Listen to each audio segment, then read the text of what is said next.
the Chicago drill scene first blew up in the early 2010s, it became the favorite genre of everyone, ranging from white suburban kids who had become obsessed with the raw energy and danger of the music, to other street kids from all over America who saw their own struggles reflected in the drill sound, with one of these kids being Lil Pab from Savannah, Georgia, who would seemingly become a fan of Lil Durk in particular, tweeting about him several times during 2012 and 2013. Meanwhile, years later, Lil Durk, who was already a star, would publicly show love to a rising southern rapper named Quando Rondo, who would just so happen to be Lil Pab's cousin. Then, during one fateful night in November 2020, a rap beef that had been slowly developing between Durk and his OTF crew and NBA Youngboy and his affiliates would come to a tragic culmination, as Quando, who was Youngboy's artist, became tied to the killing of Durk's close friend King Von. While caught in the middle of it all was Lil Pab, no longer a young rap fan, but one of Quando's closest associates in the rap game. In an effort to get revenge for King Von, Durk allegedly arranged a plot to have Quando killed in Los Angeles. The alleged plot began to take shape on August 18th, 2022, when Durk's associates learned that Quando Rondo was staying at a Los Angeles hotel. Within hours, a deadly conspiracy was set in motion. That same day, it's claimed that 5 of Durk's OTF members, DeAndre Wilson, Keith Jones, David Lindsay, Asa Houston, and a 5th unnamed suspect, boarded flights from Chicago to San Diego,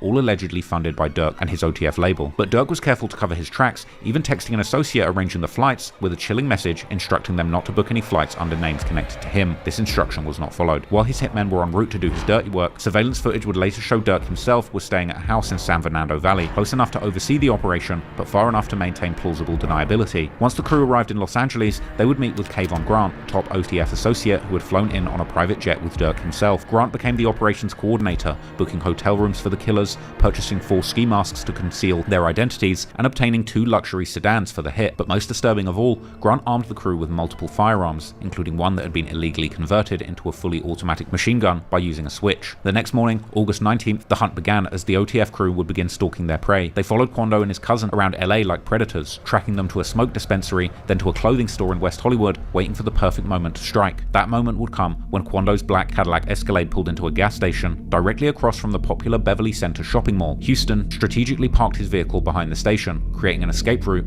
while Jones, Lindsay, and the last gunman prepared for the ambush. In broad daylight, at one of the busiest intersections in the city, filled with bystanders watching, the 3 killers would emerge from their vehicle and open fire, turning a routine gas stop into an absolute bloodbath. But the hit went wrong, and Quando's cousin Lil Pab, real name Savia Robinson, a fellow gangster from Savannah, Georgia, would catch a bullet instead, later succumbing to his injuries. Ironically, Pab's murder would end his life just before he was due to face court on RICO charges of his own in his native city. Pab, also known to the streets as Band Up Pablo, was facing serious federal charges alongside 10 other gang members in a case that had been building since January 2019. The RICO indictment accused him of participating in a 9-month crime spree that included theft, burglary, car theft, and fraudulent financial transactions, and the charges weren't minor. Lil Pab had specifically been accused of stealing 10 vehicles worth over $100,000 from the Chatham Parkway Collision Center back in August 2017. He was also facing other charges for fleeing from the police after leading officers on a high-speed chase from Georgia all the way to South Carolina. But despite his criminal charges, Lil Pab had been trying to turn his life around while out on bond in the last 2 years. He'd started 2 legitimate businesses, a trucking company called A&S Enterprise Carriers,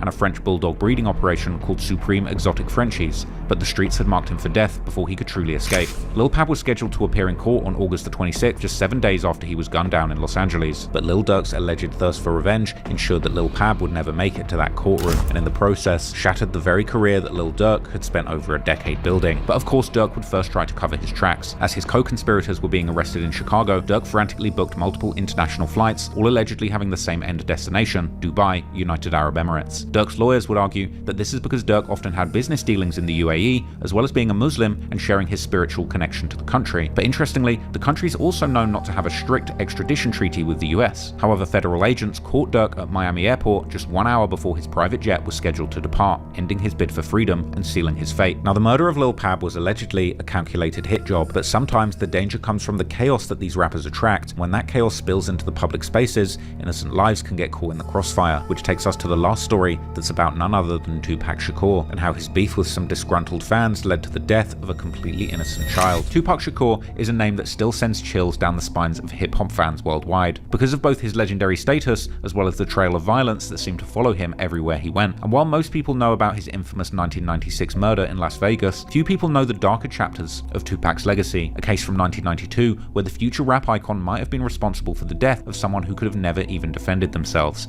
a 6-year-old child. It was August 22nd, 1992 in Marin City, California, the community city's 50th anniversary festival was in full swing, but this sunny afternoon gathering would soon transform into a nightmare that would haunt the neighborhood forever.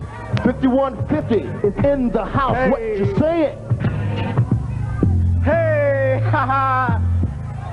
The jungle's in the house. When Tupac first arrived at the festival that afternoon, everything seemed perfect. He was basking in the limelight after the success of his recent movie Juice, and for over an hour, he would play the part of celebrity perfectly, signing autographs, posing for photos, and taking in the adoration of people who remembered when he had nothing. But beneath the surface, tensions were already brewing. Word had spread through Marin City about derogatory comments Tupac had allegedly made about the community in a recent interview. You see, Tupac had significant roots in Marin City, as he'd lived there as a struggling teenager when his mother Afeni battled crack addiction and poverty consumed their household. During these desperate times, he'd even sold drugs just to put food on the table. For the residents of Marin City, they had watched one of their own climb from nothing to stardom, and now it seemed he was looking down on the very place that had shaped him. And as the afternoon wore on, those simmering resentments would finally boil over. A confrontation erupted between Tupac's entourage and a group of drunk local residents who demanded an explanation for his disrespectful words. Voices were raised, accusations flew, and the speculation spiraled out of control with terrifying speed. Feeling threatened by the angry crowd surrounding him, Tupac would allegedly draw his legally registered .38 caliber pistol, a weapon he carried for protection in an industry where violence lurked around every corner. But in his panic, the gun slipped from his hands and fell to the ground. Tupac desperately shouted to his half-brother Maurice Harding to grab the weapon. Seeing his brother in danger, Harding snatched up the gun and began firing wildly into the crowd. 3 to 6 shots that echoed across the festival grounds, sending families running and screaming for cover. But the bullets didn't just disappear into the abyss. In a school playground close by, what should have been the safest place at any community event, 6-year-old Quaid Walker Teal was riding his bicycle, completely oblivious to the adult drama unfolding nearby. He was just a little boy, enjoying a beautiful Saturday afternoon, pedaling around the park without a care in the world. But unfortunately, one of those stray bullets traveled across the festival grounds and struck Quaid directly in the forehead, killing him instantly. In a split second, a child's laughter was silenced forever, and a family's world was destroyed by violence that had absolutely nothing to do with their son. After the shooting, Tupac and his crew tried to flee in their cars, but made a wrong turn and ended up directly in front of a sheriff's substation, where an angry crowd surrounded them, pointing accusatory fingers and shouting that Harding was the one who had shot the child. Both Tupac and Harding were arrested and questioned, but in a pattern that would become all too familiar in cases involving rap stars, witnesses suddenly became reluctant to talk. The bullet was matched to Tupac's registered gun, shell casings were found, ammunition was discovered in their vehicle, but with no witnesses actually pointing out the shooter, both Tupac and Harding were released without charges after just a few days. In 1995, Quaid's heartbroken parents, Okita Teal and Darryl Walker, would file a wrongful death lawsuit against Tupac and Harding, but even in civil court, the truth remained elusive, and the case was quickly settled for between $300,000 and $500,000. But what couldn't disappear though was the trauma that gripped the community. The case haunted Marin City so deeply that they never held another anniversary festival. The annual celebration that had brought joy for decades was forever tainted by the killing of an innocent child, and perhaps that's exactly what makes this the most tragic case of all. Because unlike the other victims, 6-year-old Quaid Walker Teal was too young to be a fan of anyone's music. He never chose to attend the concert. He was just in the area because of his family and their interest in the festival. He wasn't there because he was idolizing a rapper, and he never put himself in harm's way for the sake of entertainment intentionally. He was simply a child in the wrong place at the wrong time, killed by violence that had nothing to do with him. I hope all of those stories show you just how dangerous the culture around gangster rap can truly be, and how quickly, in just a split second, you can go from worshipping your favorite artist to losing your life as a direct result of their actions. Rest in peace to everybody who lost their lives.